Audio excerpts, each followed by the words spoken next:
right, everyone. Welcome back for the final event of Book Festival Day #1. Thank you all. Yes. To you. Thank you for being with us, many of you, all day long. And it is my pleasure now to introduce the two ladies I have on stage with me. First, we have Lisa Genova. She is the New York Times best-selling author of Still Alice, Left Neglected, Love Anthony, Inside the O'Briens, Remember, The Science of Memory and the Art of Forgetting, and we'll be in conversation with festival co-chair and author Sarah DeVello later this week to discuss her new book, More or Less Maddie. And yes, thank you, Lisa. But today, Lisa is our interviewer here to talk with author Ann Leary. Ann is the New York Times best-selling author of the novels The Foundling, The Children, The Good House, Outtakes from a Marriage, the memoir An Innocent Abroad, and her new essay collection, I've Tried Being Nice. She has written for numerous publications, including Plowshares, NPR, Real Simple, and the New York Times. Ann and her husband, Dennis, live in New York. And now, please join me in welcoming Lisa and conversation with Ann Leary. Thank you, Kaylee.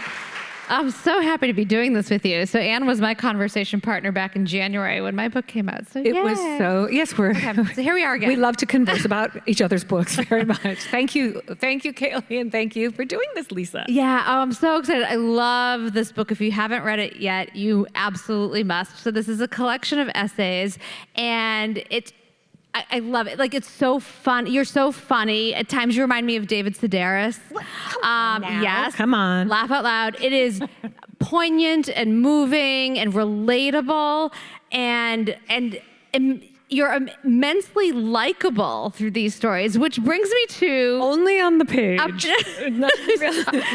which brings me to, sort of really two question and answers that you can run with is like, where we get the title of this book, because you are so likable, but you're now not going to stop being nice, and then so tell the story about like the your agent and your first book, and your likability, and then the story that led to the title of this book. Okay, thank you, Lisa. And thank you all for coming and supporting the festival and for being here today.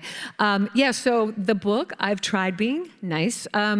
The essay, well, Lisa, I actually never talk about this, but the beginning of the book does describe that my first book was a memoir, and I said, actually, I just told the punchline. I'm sorry. It'd be funny if I told it this way. My agent, I wrote, this first draft of my first book, and the agent wrote back and said, I like it. I just wish the narrator were more likable. And the punchline is, it was a memoir, and the narrator was me. And so, yeah, I think it's funny that I came across as unlikable because I'm like a pathological people pleaser. I moved a lot growing up. I am desperate for people to like me, complete strangers especially, but anyone. And then I actually reached an age, and I kind of knew this about, sorry, men in the room, don't be embarrassed. Menopause is this thing that women go through at a certain age. And I had heard that, when this happens, you are less, you don't care as much about what people think about you. And I thought that would come on gradually. I thought over time. I didn't know that one day I'd apologize to a man for spilling his coffee on me, and the next day I'd be yelling, "Get off my lawn." But that's exactly what happened to me. And so the title essay of this book is called I've Tried Being Nice, because I actually uttered those words for the first time in my life at a person, and it was life-changing. I had moved to this we had moved to where we live now, which is a suburb a little bit north of New York City, and I'm a dog person, and we have two very unhinged dogs. And anyway, one of them is dog aggressive, and we also live on the most heavily walked road in our town, and people let their dogs off the leash. Long story short, this woman I had to change the breed to a doodle because the legal department, I usually write fiction, when you write like nonfiction, they don't want you to get sued, and the publishers don't want to get sued. So they made me change it from the actual breed, which is kind of a rare breed, to a doodle. Anyway, the doodle lady, as I called her dogs were always loose. They'd come on my property. She also had a Jack Russell. And I did this thing that we women sometimes feel like, oh, it'd be so nice. Oh, how cute your dogs are. It'd be so nice if they didn't come on my property because my dog's not friendly. And she would say, oh, my dogs get along with everybody. And I'd say, nothing. Even though I thought, you're a moron. Like, why are, do you not understand? And then we just did this passive aggressive, every now and then the dogs would come on the property. I'd drive by and say, be better. I know. And then just this kind of thing, we had like this kind of passive aggressive, back and forth until one day I had had enough. The dogs came in, up my property, their paw prints, evidence in the snow. Though I get up at 5 a.m, was still in my pajamas. I decided I was going to do something. And they are speed walkers, so I couldn't chase them down the road. I got in my car. I followed them, and then I had to pass them because I didn't know what to do. Like, what was I supposed to say? But then I realized, no, I have to confront them. And then I slowed down and turned around, and I realized that's kind of scary. Like, they recognized my car, and then I was coming back. And then I slowed down, and the woman was kind of like, oh, hi, and she was reaching for her dog. And I rolled down my window, and I don't know how it came to me, but I said, look, I've tried being nice. And she actually staggered backwards. It was I didn't know. It's very effective. Use it. It's almost like it's like cocking a pistol. And so that's how I came up with the cover. But I want to say, because I'll talk about this later, I knew then, I've written essays. I do prefer to write novels, but after that I thought, I'm gonna call an essay. That's a great title of an essay. Anyway, so thank you. So was that where this book was that the first essay you wrote for this book? Well, no. So I had been thinking of doing an essay collection. Some of these essays were previously published, and I was working on this novel, The Foundling, which was a very research-intensive historical novel. And when I took a break from it, I thought, why don't I just take some of these, published essays and then throw them together with some new essays. But essay collection should have a theme. I guess what happened is that's when I realized, oh, the theme is this. Yes. Because I am a lifelong people pleaser, and the essays, you don't have to read them in order, but they do kind of all go back to this thing of, trying to be nice and sometimes failing disastrously. Yeah. Oh, and so many things. You just listening to you describe that first essay, it's like all of them, they're so vivid, like you can see it. I hope, I would love to see Netflix option this for I would watch each episode. It's so funny. People have said that, and they're fun. I would never imagine anyone would option essays, but other people have said I can see it. But no, it's not been optioned. And so hopefully. It's so relatable, especially, if you've gone through menopause, women, if you're in that stage of life. So that's some of the connective tissue of these essays you're at a point in life where maybe your kids are going off to college, maybe you're an empty nester now, you've been married for a long time or in partnership for a long time, and it's the ups and downs of that, and now what? Just so many lovely, relatable stories, Thank you. which are fun also to read, by the way, for those of you who are really busy and, maybe you're like, oh, a whole novel right now, I don't know. Or these are snack size. You can have a little essay for breakfast, and then you can do another one tomorrow. So they're fun like that. So many of my favorites, I'm thinking of the essay or chapter where the bats are in the attic. There's, oh my gosh, there's so many.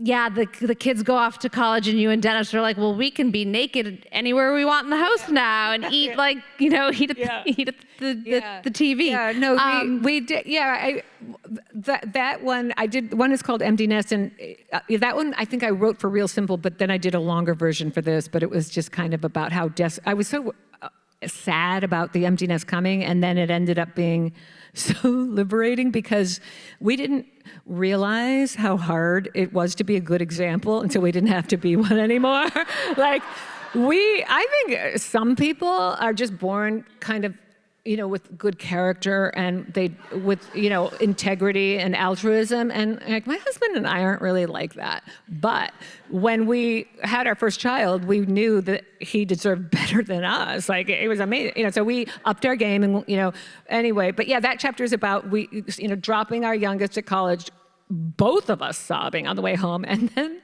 while I was cooking, I had like Seinfeld on in the kitchen. And then my husband came like shuffling downstairs. He went to turn off the TV and I said, wait, we're gonna watch TV while we eat. And those were the words my husband had been waiting 20 years for me to say. Because we never watched, when the kids were growing up, we had family meals, and then like everything went, instead of saying like, could you please pass the salt? We would just like lunge across the table. And we would just like eat with our hands. And we, one time I was like, my clothes were in the dryer and I did this mad dash because I was in my underwear and I didn't want people gagging. And I realized the people who are disgusted by my body don't even live here anymore. And then the one who likes it, he's coming up the stairs right now. And then pretty soon we were just like walking around with no clothes on. Yeah, so it turned out, the whole point of that essay is there was a bright side to the emptiness, which is that we could revert to our natural selves. We're petty, we're small-minded. When my kids were at home, if I was gossiping with my sister and my daughter walked in the room, I'd stop gossiping, not just because I didn't want her to hear what was being said, but like gossiping's not nice, but now we're free. So that, yeah,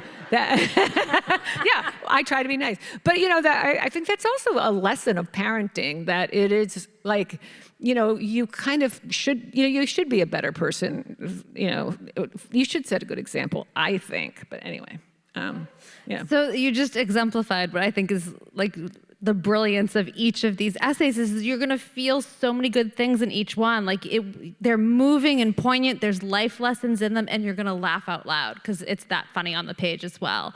I think some of my favorites, though, have to do with tennis. Oh, okay. And Lisa and I are playing tennis tomorrow. And she's like, bring your racket. I made her bring her racket. So you want to tell us a little bit about tennis, what it means to you, what you've learned, what went on in the world of tennis for you? Yeah, and I also, when I write fiction, I never read in a book talk, but I will read a short part of this book that involves tennis, because you look like a few people in this group might play tennis. I'm just guessing.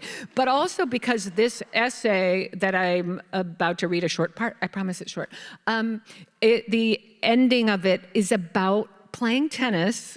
This happened. So my husband and I used to come here and rent a house with our kids every year for a couple weeks. And we'd ride our bikes down to the beach by the lighthouse, and there's a public tennis court there. And so the end of this passage is actually set here in Nantucket. This happened. So should I read it now, or should I wait, or what, Lisa? Just teed it up. Okay. Do it now, then we'll keep chatting. This was a modern love essay that I wrote, and then anyway, it's a shorter version of it. But basically, I didn't know how to hold a tennis racket till I was 40, and then I was watching my son take a tennis lesson, and I thought, oh, that's like a good workout, and then I became obsessed. But anyway, so this is just explaining that I was playing. I had this local pro, and finally, after a few months of lessons, he said I should try playing with others. So he set me up with some playing partners. My playing peers often arrived at the courts in cars with handicapped parking access signs dangling from their rearview mirrors. One actually used a walker. She pushed the walker across the pavement, parked it at the water cooler, then she shuffled over to the court next to her partner, a stooped woman who appeared to have an advanced stage of osteoporosis. My own partner was closer to my age, but she had braces on both knees and one elbow. I'd become somewhat adept at getting the ball over the net and felt that I needed to be gentle with the two old dears on the other side of the court. As it happened, my opponents had been playing tennis since they were children, sometime during the Depression era. They couldn't move, but if I hit the ball anywhere near them, which I did a lot, as I wasn't great at placing my shots, they'd return it and place it exactly where I was not. They were unbeatable. I began playing in a doubles group that consisted of women closer to my age. They weren't great tennis players. They weren't even good, but they were all better than me. When it came time to partner up, I'd gaze off into the horizon and pretend that I was taking in the beauty of the nearby dumpsters so as not go through the agony of watching the others try to shove their way over to the opposite side of the net from where I stood. The good sport who was left on my side usually bravely chirped something like, "Oh, okay, looks like Anne and I'll be partners." Let's see. Dennis was my husband's Dennis Leary. This is this actor from Massachusetts. Dennis was happy to play with me as long as we didn't have to play by the rules. As he repeatedly explained, playing by the rules placed him at an unfair disadvantage because he didn't know the rules and he didn't know how to serve. Instead of learning the rules, he wanted to play a variation of tennis he had invented with another actor while on location in a tropical country. Their game involved no serving and a complicated but curiously malleable set of regulations that often appeared to me to change mid-game and almost always to Dennis's advantage. We called this, the kids and I, Dennis tennis. I kept taking lessons. I wanted to learn the ins and outs of tennis, the real tennis, the queen's tennis, because unlike Dennis, I was a good sport. Unlike him, I believed in playing the rules. This was a time when it had become a habit of mine to mentally pit my character against Dennis's in this way, and I was always the winner. Later, I would learn, to my complete amazement, that he was also silently comparing and contrasting our personalities, and for some reason, he thought he was the superior person. So yes, our marriage was going through a bit of a rough patch, and I believe in retrospect, tennis filled a void for me. And then I'll skip to the end of this so you don't have to be bored out of your minds. But basically, yes, we were going through a rough patch in our marriage. When the children came along, we met really young. And when the children came along, we got caught up in the tallying of efforts, the scorekeeping of who was doing more for the marriage and family, who was being self-serving, unloving, and disapproving. Somewhere along the line, we had entered a long-running silent competition in which we weren't partners, we were opponents. Skipping again. We began to see a marriage counselor. Okay, I will read this. We began to see a marriage counselor who, among other things, suggested that we have a regular date night. Our apathy was such that our date night was our marriage counseling night. We went to our weekly counseling sessions, and afterwards, we sometimes went to a movie. One of the movies we saw was March of the Penguins. This movie moved us to tears because whatever battles raged between us, however ugly the other often appeared to be, we had these two very delicate fledglings that needed to be protected and carried along carefully, so carefully, because is anything more fragile than a preteen girl or a growing, unsure boy? Anyway, we, one day at the marriage counseling, just both said, it's over, we're done. And then we decided to go get a meal. We went to the restaurant across from our building, a little neighborhood place where the waiters know our names and the chef knows how we like our burgers. We sat in the back. Dennis ordered soup. It was all over. There was nothing to lose. So I decided to serve up my final grievances, the things I felt he needed to know. And I'm laughing now because I love my husband. We're very happily married. We got through this. Spoiler alert. The things that I decided to serve up the final grievances, the thing I felt he needed to know to fully understand that he was the cause of our marriage's untimely end. I reminded him in a resigned tone of the time he did this, the time he did that. These were the wretched rags of resentment, so bitter and old, so petty, that I had been too ashamed to even mention them in therapy. So now I balled them up and tossed them into Dennis's court. Dennis just ate his soup. When he was finished, he wiped his chin with his napkin. We were both so calm. It was as if the island of Manhattan had been gassed with some kind of Valium vapor. I guess there was no emotion left. It was all over, and we both experienced this finality as a surprising relief. We were like the penguin couple in March of the Penguins that accidentally dropped and broke their egg. They looked at the egg for a time, and then they parted ways because penguins don't mate for life. They court each other, commit each other's voice to memory, produce an egg, devote themselves to its care, and when it dies or matures, the parents part company. This was how we had come to view our marriage, as a penguin marriage, a partnership devoted to raising children. We hoped to stick it out until they left the home, but now it looked as if that would be impossible. So we were just having a last look. Dennis carefully refolded his napkin and then said, I'm sorry. If I could change those things, I would, but I can't. They're in the past, but I'm sorry. I had expected him to cry foul, to react the way he did when I said a questionable tennis shot of his was out, but he just said he was sorry, and I believed him. He had no reason to make up that kind of thing now. His calm admission inspired me to exhale my own litany of regrets and apologies. In the movies, this would have been the moment when we would have leapt into each other's embrace, but in real life, we just ordered more food. Now I'll get to the Nantucket part.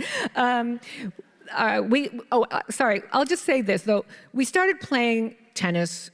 Our marriage got better, and we started playing more tennis together, and now we played by the rules. Though I had many lessons under my belt, Dennis is the better athlete, so almost immediately we played on more or less the same level. We improved every game. We stopped cheating. Yes, I admit, we both used to call questionable shots out if we could, both of us. We were still ultra competitive, but now we were becoming intensely proud when the other hit an amazing shot, and we didn't hate the winner when we lost. We still played to win, but now we could feel joy for the other. We wanted to improve, and now we wanted, and we're actually thrilled to see the other get better too. So Dennis and I had a last tennis game before we packed up our son and left Nantucket to drive our son to college. We had spent that summer knowing we were at the beginning of the end of something that we didn't want to end. On the court that last morning of our vacation, we had each won a set, and it was 5-5 in the final set. We had reserved the court for only an hour, though, and the hour was almost up. There were other players waiting. This would have to be the final game of the match, but the games had been so hard won that neither of us could bear to lose. Dennis was serving in this deciding game. He served carefully and didn't try to ace it past me as he typically did, too risky. I didn't take advantage by slamming my return into his backhand court. What if it went out? The match would be over. I hit the ball into his court, and he hit it back into mine. I placed the ball in his court carefully, so carefully, and he placed it back in mine. We rallied, not with the adrenaline-pumping determination to win at all costs, but with the patience and control that come with not wanting it to be over, not the summer, not our son's childhood, not this game, ever. Back and forth we sent the ball, and it occurred to me that there was some sort of grace in my husband's form, and I felt it in mine too, as we both worked to keep the game alive just a little longer by trying to find each other's sweet spot by playing. By playing from one's to the other's advantage. Okay, sorry.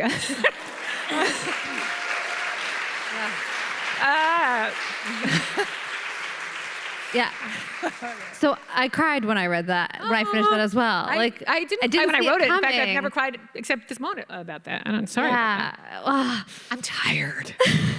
Well, this is like a tip, like this one made me cry for real. But all of them do this to me, and you're gonna love this. It's lighthearted on the one hand, and then the next minute, the next page, you're really revealing something incredibly vulnerable. I remember reading that and thinking of social media posts by most couples where they're like, it's our anniversary, and they're smiling so perfectly in beautiful clothes, and it's like, wow, what a perfect marriage they must have. And that you're willing to reveal a patch in your marriage where it almost ended. It felt devastating when you were at that reading, when you were at the therapist's office and you were both like, I'm done. Because like, how many of us have gotten to that place where you feel that way, and then to see you resurrect it, and then the way you wrote that tennis match it's beautiful. So it's really such a gift to be able to be witnessed to through reading a real life, and then crying and stupidly in front of people. But anyway, let's move on. No, but actually, that's another example, though. While we were, I don't know, I'm just obsessed with tennis because I didn't grow up playing it, and so now I'm quite obsessed with it. But in the middle of that, I was very aware of how well we were playing, and it was because, the thing is, you let the person play out the point who's on the court, and we didn't want the point to be over. But again, as a writer, and I at the time I was working on a novel, but I remember afterwards thinking, I have to write about that because we were just doing this thing that you should do in a marriage. Like we were trying to find each other's sweet spot instead of being selfish for once. Anyway. Yeah, you weren't opponents. in Yeah, that we were moment. working- Such a great yeah. metaphor. Yeah, Yeah. So you mentioned that you're obsessed with tennis. Yes. I noticed that you become obsessed with a lot of things. I do have a few So hobbies. as someone who's always encouraging people to take care of your brain health, like I can applaud you because you are a lifelong learner. You are always like, you'll find many chapters about various hobbies that Anne takes up that she had never done before. So there's banjo, and there's tennis, and there's dance lessons. And you're not necessarily good at any of these. No, I'm a jack of all trades, master of none. But I do, yeah. But you go for it. I'm super curious, but some of the hobbies, like the banjo, I was working on a novel, and it was just one of the characters, not even the main character, was a big bluegrass nut, and I wanted to learn the banjo. I was writing about banjo playing, and I learned a lot of interesting things about the history of the banjo. I didn't know it even had African origins, and then I had to learn how to play the banjo just for this minor character. And now I want to learn bridge because I'm working on another novel, and I found out something interesting about bridge and espionage. People, if you are very good at bridge, you are probably going to make a good spy. So I must learn bridge, but also for my mind, because Lisa Genova has taught me how important it is to keep, for our memory as we're aging, keep learning stuff. But I'm also just I think you're this way too. I'm super curious. Others might call it incredibly nosy and inappropriate, but I'm more I like to call it curious because it sounds nicer. Yeah, you are super curious, but what you'll chuckle at as you read this is you're also like so enthusiastically overconfident to begin with. Yes, yeah. So she goes into everything thinking like, I am going to be the best at this, and it doesn't necessarily work out that way. Well, there's actually in one of the essays I found this thing. There's some study, and there's something called I think it's called not confidence, the competence scale. And there's 4 stages, and I realized I cycle through all of them. So stage 1 is like, wanting to learn a new skill. Stage 2 is learning the very basics of that skill and thinking that you're about to be a master of that skill. And then stage 3 is where most people quit. And that's when I was learning the guitar as a teenager and fantasizing that I was going to, within a very short time, have a crowd much like Joni Mitchell and fans, and then learning that it requires practice and quitting the thing within weeks. So that was always my cycle of learning. But then you're supposed to move past that third thing. So, but it's like, I don't know. But there are these levels, and it involves confidence waning as you become aware of your lack of competence, I guess. So funny. So how do you find the stories? Can you talk a little bit about process? I was imagining you going into, I don't know if you keep a journal or a diary and going back and seeing where you were. Do you just have this great memory, or do you jot the ideas down as they come and mine those? How do you find the essays? Because these are all very different. You could read them individually, but they do tie together. Well, thank you. Yeah. So I used to have a blog. Remember when people used to blog? And then I took it down years ago. So I have to say, I did pull a little bit from the blog posts that I had written, but mostly, again, a few of them were previously published. But I actually found this pretty easy to write. I do prefer to write fiction. I think a writer can be more honest when writing fiction because the people you're writing about don't recognize themselves. And you have to be careful when you're writing about yourself and your family, because weirdly, your kids don't love when you write about their behavior, and neither does your mother. But writing this, I guess in answer to your question, it's strange because people often say, you're so brave when what you reveal. And I'm like, oh, this is nothing. This is the stuff I'm comfortable sharing. There's stuff that, of course, there's stuff I would share and I'd be truly a mega seller if my family would not divorce me and cut all ties with me because they're fascinating and crazy, but I don't write about them, so I'm limited. I was going to say, how many years post-menopausal do we need to be in to get that book? Also, there is a thing of time. So even that tennis thing, I didn't write that essay until that experience was probably 5 or 6 years behind us. If I had tried to write it at that time, it was too raw, right? And also, our kids had no idea at the time when we were having a little rough patch that lasted for years in our marriage. We were really worried that the kids would be affected, and they had no idea. And so right before this was published in the Modern Love column, I actually emailed the kids who were then off at college or something and said, hey, guys, this is going to be published. I just want to make sure you're okay with it. And they were like, what are you talking about? This happened? So anyway, but yeah, I do. If I write about people in my family, I let them read it first. I would never publish anything. I also, when I read other people's memoirs and they aren't kind to their family, I feel bad for the family. Although my mother would argue that then I should have changed more in the stuff about her than the stuff she already made me change. All right, so you've written memoir and novels. You say you love writing the novels best. I agree. Essays. Like, what are you working on now?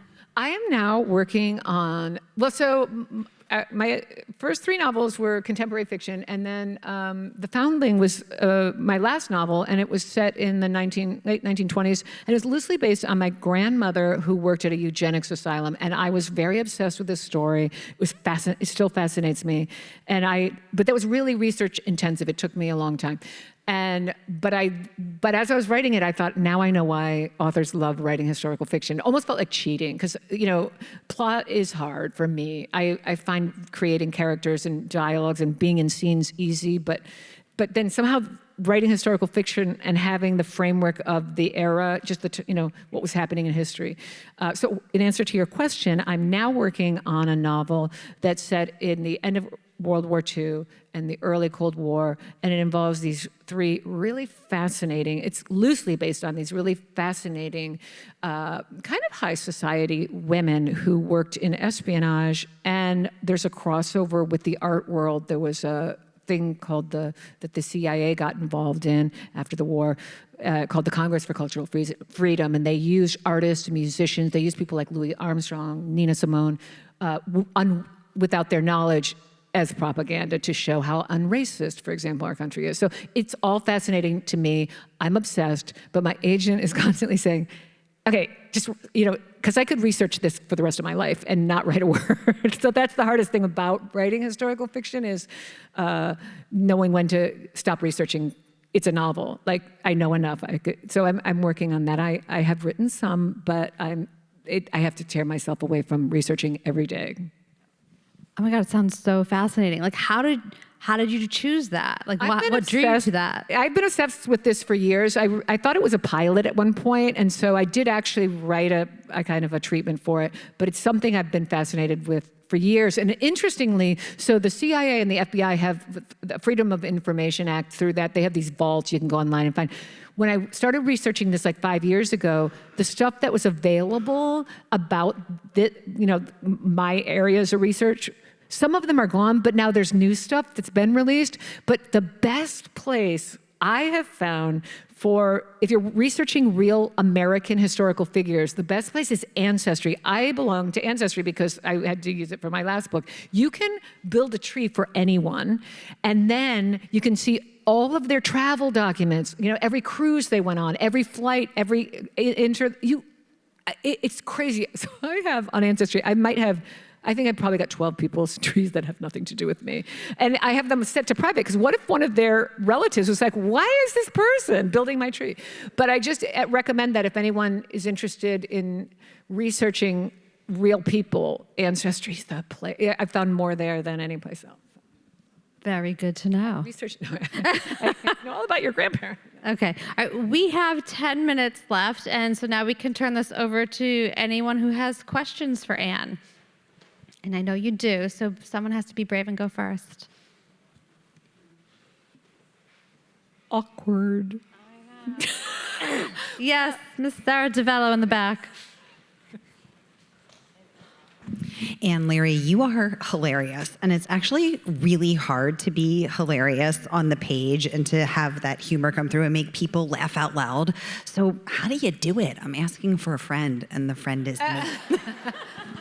You know, I don't try to be funny, but I think that I come from a family where my mother had a great sense of humor, and I don't know. I don't know. I also just really like to read stuff that's funny. I think even this book I wrote, The Foundling, is about a really awful asylum. It's pretty dark, but I think there was humor in that because there is always humor, and we've all had trauma in our lives, and I don't know, any of you have had my experience of being at a funeral and heaving, and the people behind you think you're sobbing, but you have church giggles.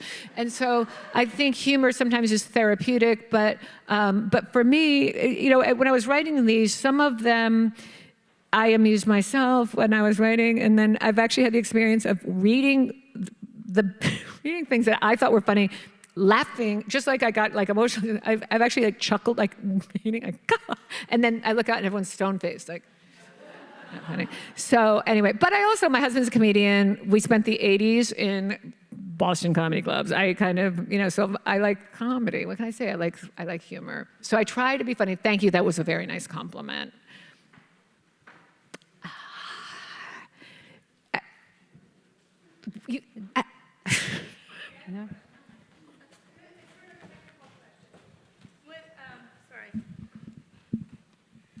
When you're writing humor, and how do you interact with your editor, and how do they help you massage that humor on the page? Oh, that's such a good question. So yes, editors, I actually have Mary Sue Ricci is my editor. She's a really great editor, but she, you know, she had edited my fiction before, and she actually was very kind of hands-off with this. She did a lot of like, ha, ha, ha, but a few of the things that she wanted me to change, I did, but a few of them, she didn't get how the timing of that edit would ruin the whole thing until I explained it to her. So that's a really good question that a lot of people wouldn't think of. And I think I've learned a lot from my husband, who he's written for television.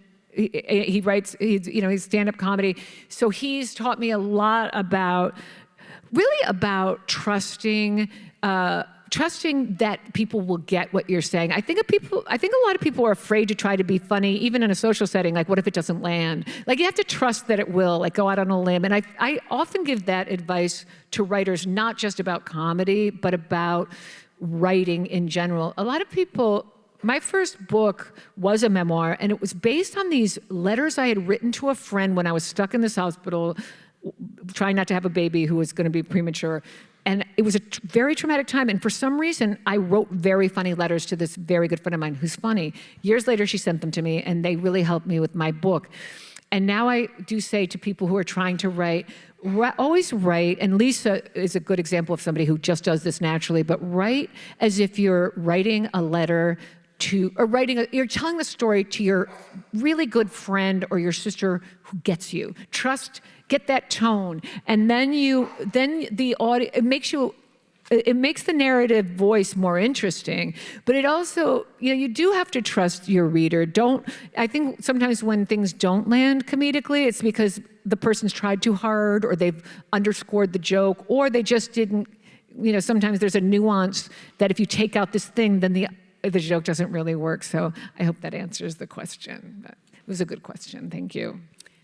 And you have written articles, essays, articles, essays, novels. Do you prefer one over the other, or do you feel like your voice is natural for one or the other? Or do you just love them all the same? I just find them such different kinds of writing, like you tap into a different part of your brain.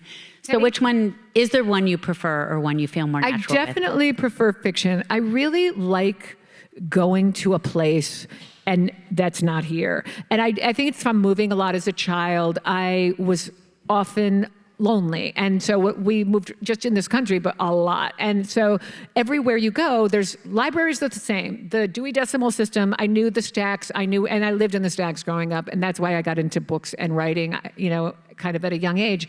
But I also wasn't, great in school because of moving so much. So I was always fantasizing, usually about, owning horses, not like anything like lofty. But I was always in a place, and Alice Hoffman, who's here in the room, talks about that too. And Alice really, as you know, everyone who loves Alice's work, really is very into, very imaginative and otherworldly. A lot of her work is mystical.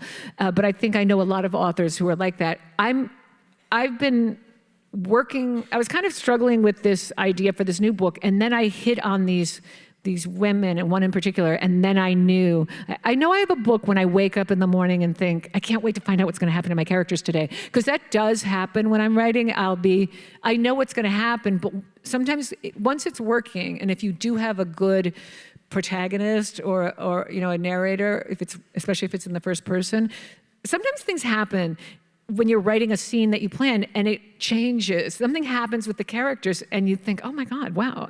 So that is something.